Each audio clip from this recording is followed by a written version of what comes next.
We all know team principals love a good moan. If it's not about the other teams, it will be aimed at the FIA.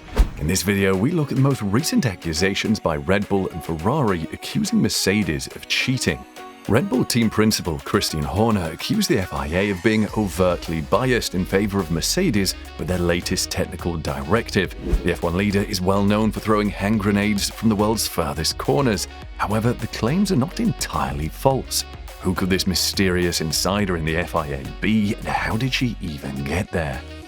The FIA nominated Shaila Ann Rao as an interim successor for the departing Peter Bayer in last week's dual posts of the Secretary General for Sport and F1 Executive Director. Bayer has held the former position since 2017 and the latter since 2021 and was well regarded in the paddock as the primary point of contact between the teams and the FIA. Rao previously served as the FIA's legal director from 2016 to 2018. She subsequently worked at Mercedes as general counsel and then as a special advisor to team principal Toto Wolff. Her return to the FIA after such a strong association with Mercedes has inevitably raised a few eyebrows among other teams. Yes, it's a problem, Binotto responded when questioned by Autosport. I believe she's a wonderful person. She has a lot of expertise and will undoubtedly be able to accomplish the job. I'm rather certain about it. It's a worry, but it's simply a worry. I believe it's up to them, the FIA, to guarantee that there are no conflicts of interest and that everyone behaves appropriately. And it is up to the president to ensure that. I'm confident they'll follow through.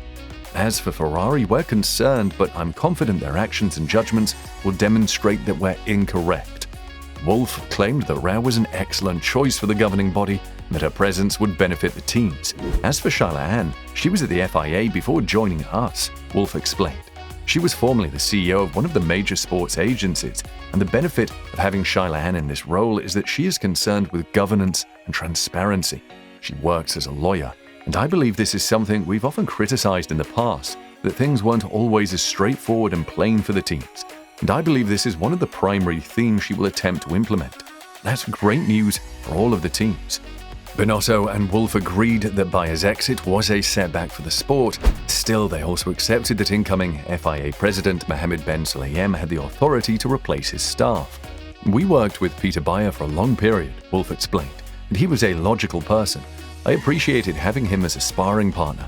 However, the FIA is altering its structure and organization, and the president must make judgments, and we should not meddle with any of those judgments.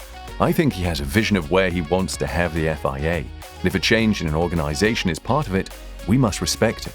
I think we loved working with Peter, Binotto remarked. He was always quite clear, I believe, fair amongst teams, and sensible in his approach to the themes and the subject. He surely possesses a wide range of skills and expertise.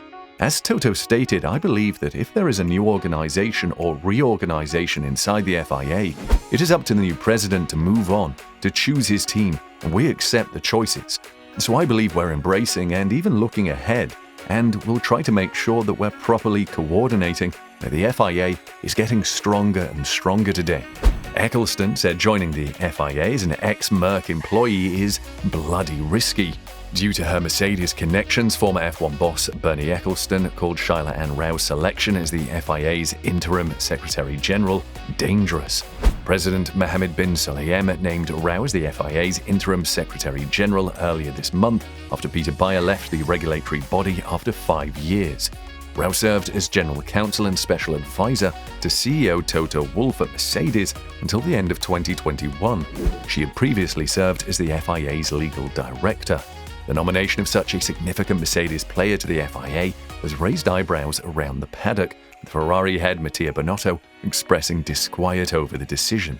Former F1 boss Bernie Eccleston called Rao's appointment dangerous, saying he suspected Rao had already passed information to Mercedes about FIA plans after the reigning Constructors' Champions arrived in Canada with a second-floor stay already manufactured for their car, just a day after the FIA announced a new technical directive aimed at helping teams reduce porpoising.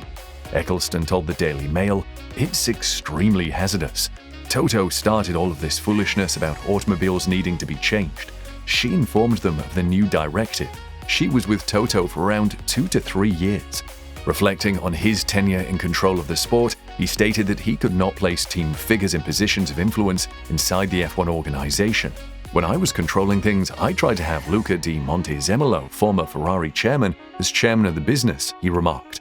However, the teams went insane because he was Ferrari's guy. Because it was deemed a conflict of interest. How can she do this job? Ferrari was the first to suggest that Mercedes supposedly worked with the FIA to resolve their porpoising concerns. After the FIA published an untimely technical order, Max Verstappen argued that it was done to assist one team, Mercedes, in resolving bouncing difficulties. Christian Horner, the team principal of Red Bull Racing, has now questioned the ruling's legality as Mercedes presented a remedy ahead of the FIA technical directive, TD. The governing body of Formula One intends to monitor vertical oscillations experienced by each team and set a limit using an algorithm that has yet to be devised. Ferrari was quick to contest the TD, which they believe is invalid. Binotto even questioned the timeliness of the new judgment, claiming that it can only be used to clarify current legislation rather than impose new governance. The dispute grew murkier after Mercedes demonstrated a remedy in Canada that included a second stay on the floor of their cars to decrease the bouncing impact. Most teams were taken aback by this action as the mandate was given while most teams were on their way to Montreal. "There is a process of introducing these things," Horner remarked according to Autosport.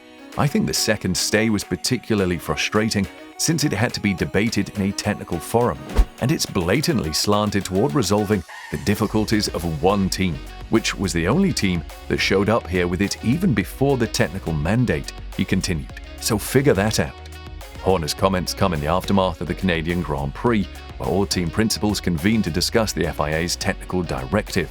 According to many sources, the discussion between Mercedes CEO Toto Wolff and his Red Bull and Ferrari counterparts became heated. The Austrian even went so far as to call his competitors pitiful for playing games with the driver's safety.